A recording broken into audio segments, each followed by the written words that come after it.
potencia la otra, la desigualdad potencia la violencia potencia también la desigualdad.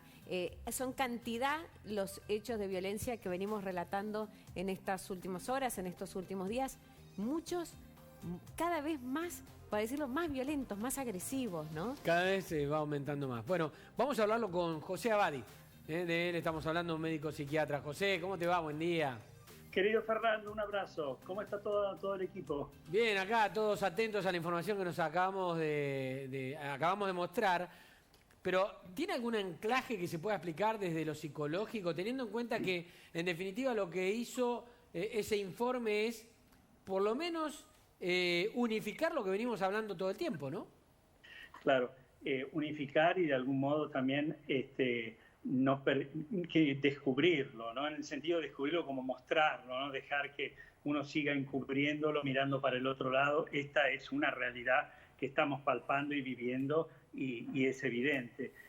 Así, digamos, como la guerra es el fracaso de la política, por más que algunos digan que es una continuidad de la política, yo creo también que esta violencia es el fracaso de los vínculos, es el fracaso del reconocimiento del otro, es el fracaso de la palabra para poder unirnos y para poder crear lazos que nos fortifiquen. Es verdad, hay una situación sumamente angustiante que tiene que ver no solamente con la pandemia, como la enfermedad que estamos padeciendo, sino también un país donde la inequidad, la desigualdad, las carencias generan un nivel de frustración que lleva a la violencia. La frustración generalmente tiene dos salidas típicas, que son la violencia o la depresión, es decir, la agresión o la tristeza.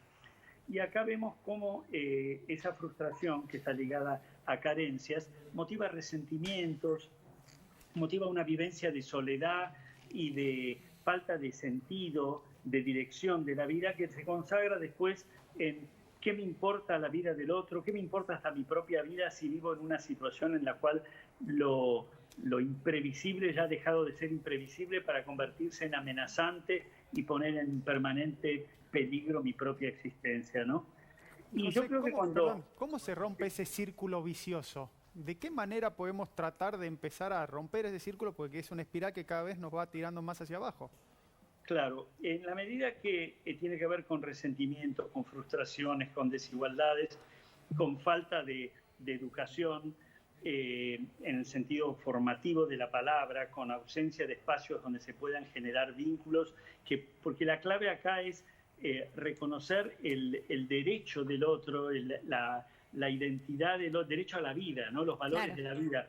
Y yo creo que allí lo que tenemos que trabajar son situaciones en las cuales nos dediquemos a que los espacios educativos tengan vigencia, donde se trabaje allí también toda la dramática social que tiene lugar y donde haya, por otro lado, políticas sociales y económicas que den la posibilidad a la gente a desarrollarse. Es decir, si no, en una situación de urgencia, de apremio y de carencia, siempre vienen como reacciones, si vos querés, inapropiadas, violentas, agresivas, que encima en un lugar donde no hay sanción ya aparece como sin límite y sin frontera, ¿no? Hay que crear situaciones de empatía social, hay que crear funciones que permitan la amistad cívica, hay que generar relaciones donde las normas garanticen derechos. Si todo esto sucede con una mala ejemplaridad y con una ausencia completa de proyectos que tienen que ver con tiempo y con trabajo, de inclusión social, y es muy difícil. José, me quedo con varias palabras que estás diciendo. Estás hablando de la falta de ejemplaridad, estás hablando también de la falta de sanción, estás hablando también de la falta o de los problemas de vínculos y también estás hablando del acceso a la educación. Todos problemas que en algún punto se exacerbaron con la pandemia. ¿O cómo lo ves vos? Creo que se exacerbaron con la pandemia, pero creo también que la pandemia desnudó muchas desigualdades que estaban presentes, muchas miserias que estaban presentes y que tomaron mayor fuerza, pero no se iniciaron en este momento. Por supuesto que se potenciaron, pero estaban allí, ¿no? Y hay un punto que es para mí fundamental, y es la idea de la pertenencia que otorga que si uno tiene una pertenencia en común, el cuidado del otro. El cuidado del otro no es una frase más, ¿eh? El cuidado del otro es asegurarse la propia seguridad porque te cuido a vos. Esto es lo que se llama solidaridad, esto es lo que se llama empatía, y esto es lo que me otorga una determinada tabla de valores que la cumplo, no solamente porque me la imponen, sino porque creo en ella. Ahora, José, en el informe hay dos palabras o dos sugerencias que hace la ONU. Por un lado, fortalecer el sistema de justicia, y por el otro lado es la expansión de la atención de la salud mental para las víctimas de violencia. En Argentina se trabaja, las imágenes que hoy, por ejemplo, mostramos 2 o 3, donde hay nenes que son asaltados, que ven a sus mamás, ¿se trabaja, se atiende a esa persona para que después la psiquis no termine alterada a raíz de una situación de violencia como la que se viven a diario, lamentablemente, por ejemplo, en el conurbano? Habría que trabajarla más. No digo que no se trabaje del todo, pero habría que trabajarla más, porque la violencia, si no queda elaborado el impacto traumático, se convierte como en un lugar marginal desde el cual después se convierte a su vez en violencia.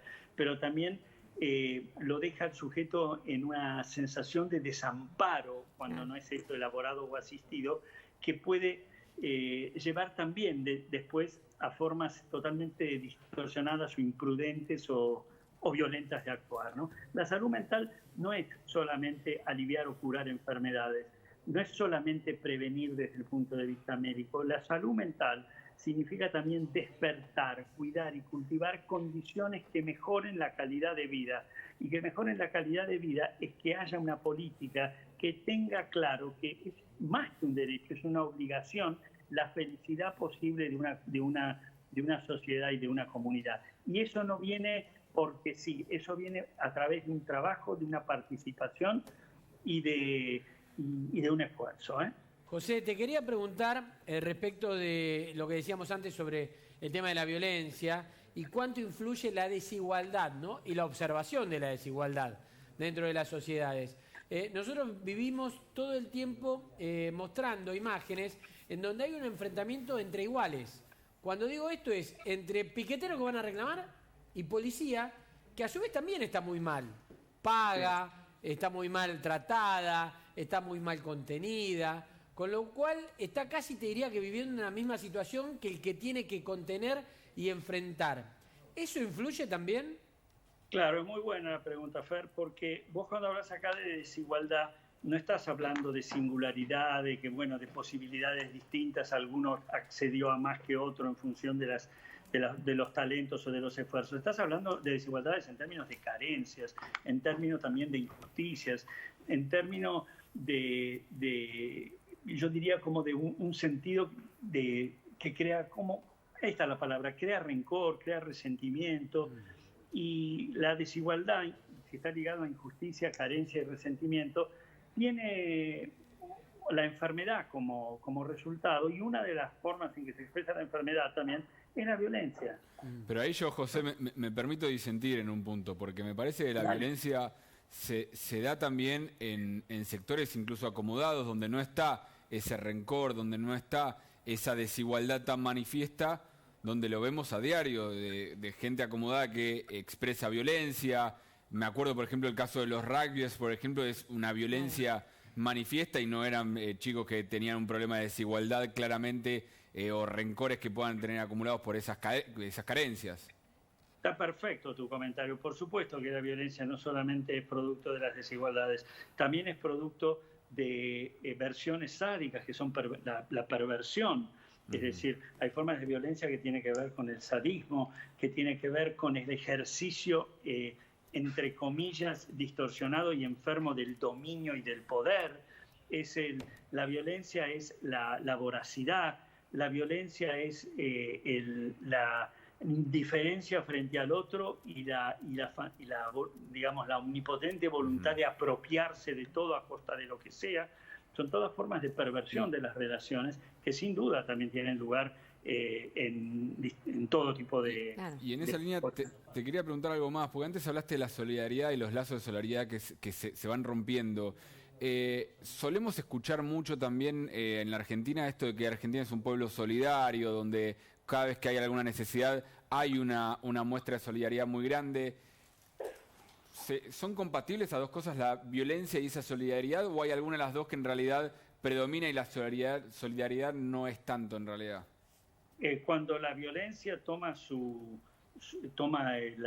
el timón, digamos que la solidaridad muchas veces se ve, yo te diría, como derrotada por el miedo, por defensas que hacen, por el no me meto, en fin, naturalmente queda, si vos querés, disminuida la intervención solidaria. Pero hay un punto que me parecería que yo quisiera aclararte. Para mí, la Argentina la sociedad argentina es un país solidario en la emergencia, no solidario en la cotidianeidad. Claro. Es decir, la solidaridad, que es distinta a la generosidad, es yo te hago bien a vos porque ganamos los dos. Vos me haces bien a mí y nos beneficiamos ambos. Es la idea de comunidad, es la idea de lazo, es la idea de reciprocidad. Es la idea de que la ética no es verdad que es igual perder. La ética es productiva, gana. Y es distinto a la generosidad, que es otro valor altamente positivo, y distinto a la caridad, donde la caridad está más ligada al te doy por aspectos más, casi hasta por culpa. Y la generosidad es el enriquecerse con el acto o con lo genuino de brindar. La generosidad es un acto no que empobrece, sino que enriquece a quien da y a quien recibe. Claro. La solidaridad es el intercambio beneficioso para los dos, y para mí la caridad es una manera de ir postergando las soluciones adecuadas y justas, ¿no? Claro. Clarísimo como siempre, José, y gracias por el contacto. Un abrazo. Al contrario, un abrazo para ustedes. Hasta luego, José Abadi.